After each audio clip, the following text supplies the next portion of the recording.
Hey guys, how's it going? Michael Troy here. Today we are looking at Marvel's Shadows and Light, Marvel's black and white noir art focus series from 1996, 1998, the follow-up to their one-shot Shadows and Light.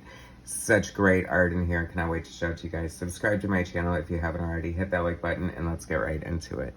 Alright, so this is a 3-issue miniseries that followed up Marvel's one-shot with the same premise, short stories, anthology book, black and white, to focus on the dramatic art styles of certain artists. You see there is some color in here. This beautiful Brian Stelfreeze cover. I really love Brian Stelfreeze's art. Back cover looks like Joe Bennett. He needs no accolades. Anyway, inside front cover, DiMaggio. Inside Rodolfo DiMaggio. That's very cool. Love the use of Zipatone. I hope we're seeing a lot of Zipatone. If you watch my channel, you know I love Zipatone. I love this very, like,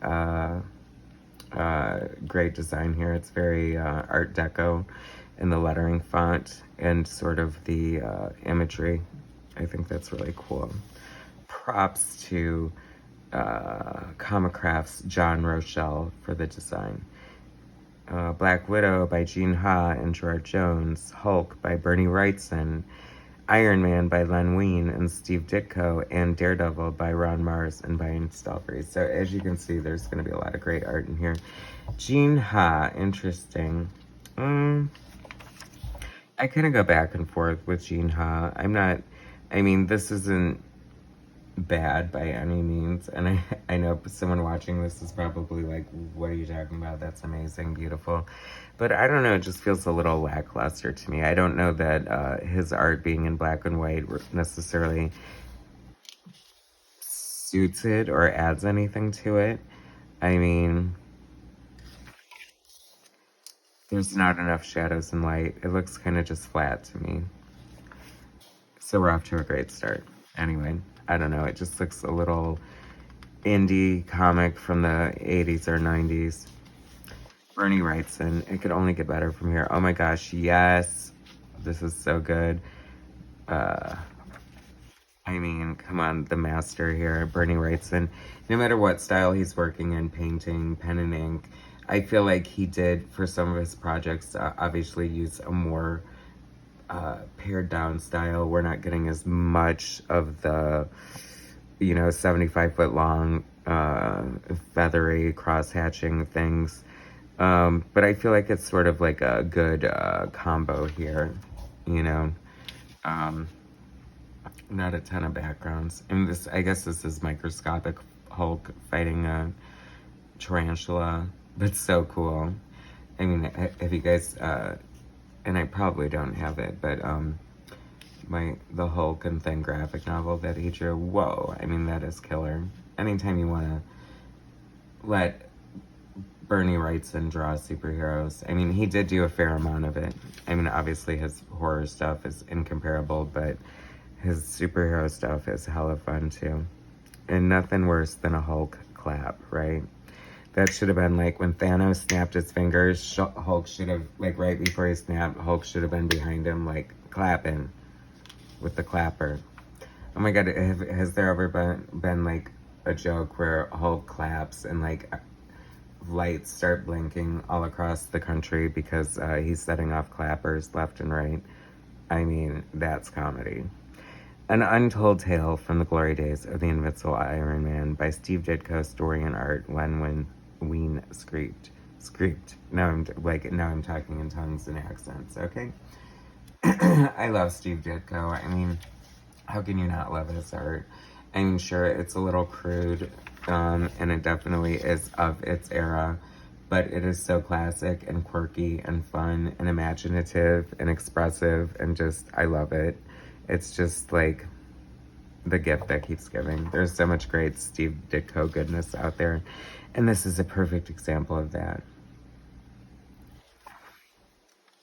And him inking himself is quite fun, actually.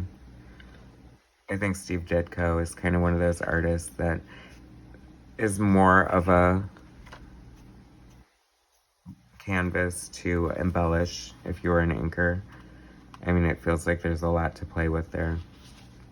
I always appreciate art inked by the artists themselves, though. And we're going to end with the Brian Stelfreeze story, so how bad can that be? Oh, yeah, Brian Stelfreeze, I forgot how, like, great he is at, like, silhouettes. And, I mean, this is perfect for him. Look at that, like, the detail in the architecture. Brian is, like, one of the Gaijin Studio artists that includes, like,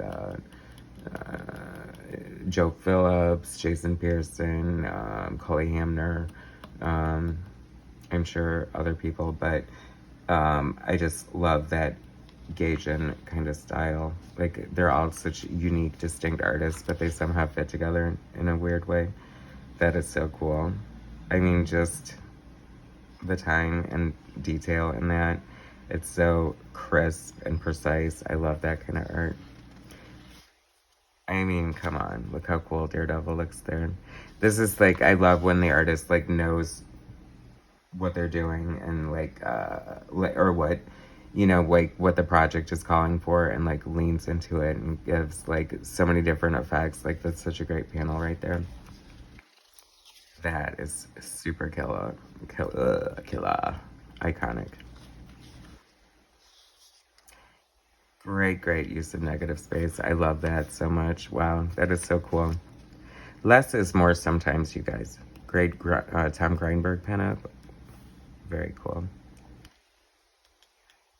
Cam Smith, more known as a inker than a penciler. It's always fun to see pencilers or inkers do pencils as well, just because a lot of them are artists in their own right. I think it helps to be a better inker if you know, like, the fundamentals of, like, anatomy and shading and all that kind of stuff. Which a good, like, inker would. Lee Weeks. New appreciation for Lee Weeks. Like, I always felt like he was, like, neither here nor there for me. I always thought he was, like, a super adequate, like, storyteller. But every once in a while, he just busts out some really cool art like this. And I think this is, like, really him, like, flexing and showing his skill. I think I've underestimated him in the past.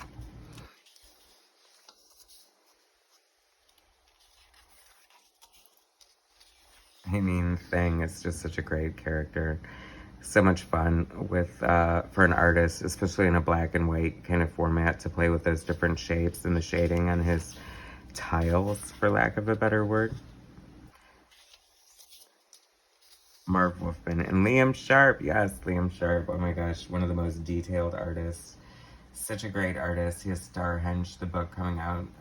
His first foray into self-publishing through Image, which promises to be like a sword and sorcery science fiction kind of thing, and it looks so good. Definitely gonna pick that up. But what a great vehicle for him here too. The black and white format, and a great character with Swamp Thing. I almost called him Man Thing. Oh my god, I did the opposite of what I was meant to do. I almost called him Swamp Thing, and he is Man Thing. See, that's the problem therein, and I guess that's the genius of it too, is that you cannot think of one without thinking of the other. So in a way, they sort of serve each other, right? Ants in A Bug's Life, anybody? It's, like, funny because I feel like, you know, when, like, when things have, like, a doppelganger or a yin-yang counterpart, like Coke and Pepsi, I feel like there's one clear winner, like, one that's better. Like, Coke is it, obviously.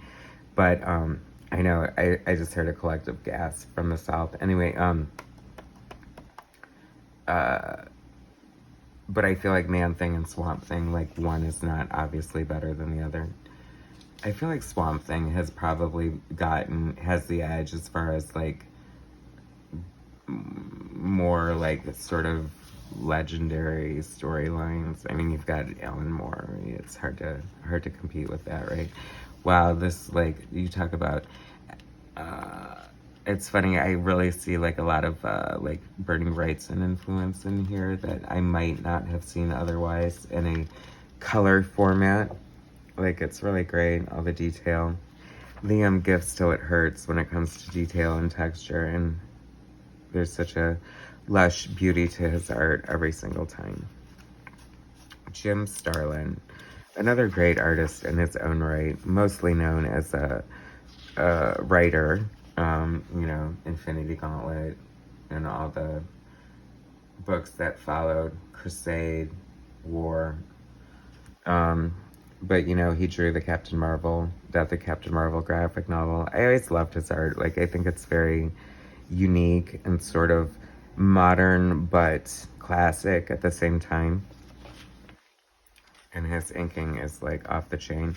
Look at that. I've always loved that design detail in the trim of Doctor Strange's cape. I always thought it was so freaking cool. Like he's voguing or something. And take that, and take this. Merciless, perhaps I am. Oh my gosh, I'm like, what am I doing? Sorry guys, I just like went off on some weird tangent there. Ooh, pretty. Look at that butterfly, how cool is that? Look at all that freaking design and texture. And this is before Mirror Image and Procreate, kids. So this is all like hand inked and like insane and like hats off. Mark Andrenko and Jill Thompson. Love Mark's Wonder Woman stuff. He also wrote Batwoman, which I didn't read, but I'm sure it was fantastic. Jill Thompson, she's been around forever and just like very accoladed. I feel like sometimes her art is kind of hit or miss for me, but this looks pretty fun. I think it sort of captures the essence of like the original story or the original Spider-Man very well. It's very Ditko homage-y in a way, so I'm kind of loving it. I mean, that's cool. That's a fun panel right there. I don't think I've ever quite seen that pose on Spider-Man before. I love it. It's gritty in like a Ditko kind of way. It actually is very cool. Oh my god, that's a fun rhino right there. I love attention to detail like that. Like of course, the floor is caving underneath him. And Aunt May. I mean, this is the Aunt May we need, know, and love. We don't want some hot MILF Aunt May, do we? I mean, maybe we do. I don't know. It's okay to be old, you know. It's okay to be gray and have a bun. Alright, Marvel Shadows in Light 3. Frickin' John Buscema cover. Like, how beautiful is that? Inked by Claudio Castellini. And then this Lee Weeks cover of Nick Fury on the back, looking badass. And this is before the smoking ban, apparently. You cannot smoke in a Marvel comic. This looks like Bart Sears. Yep, inside front cover, Bart Sears. Ooh, page 46, Arthur Sudam. I just got done watching the scandalous rise and fall of Arthur Sudam from my colleague, Uncle Jerk's fantastic channel. Great series. Very interesting. Worth checking out. Bart Sears, always loved his art. Very like over the top anatomy, very heroic, very dynamic, like very awesome, like superhero art. So Hulk by Roger Stern and John Buscema. Werewolf by Jim Starlin and Tom Greinberg. Spider-Man by Keith Giffen. That's pretty cool. Silver Surfer by Bob Layton. Interesting. I do like Bob Layton. Who did we say this was? I already forgot. Like one page later. Ooh, John Buscema.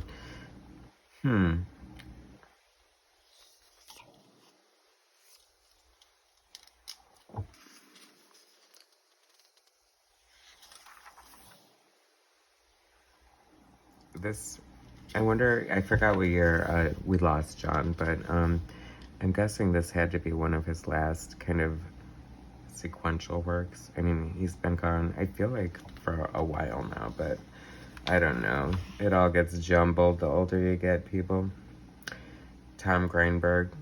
New appreciation for his work. Like, I felt like he was kind of hit or miss for me, but this looks really cool.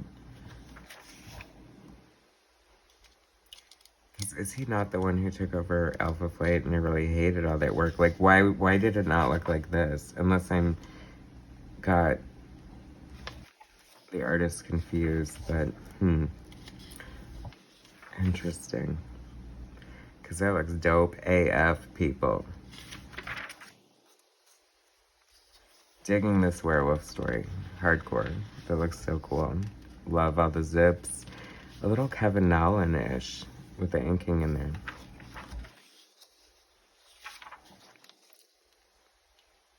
Or Nolan, forgive me. I think it's pronounced Nolan.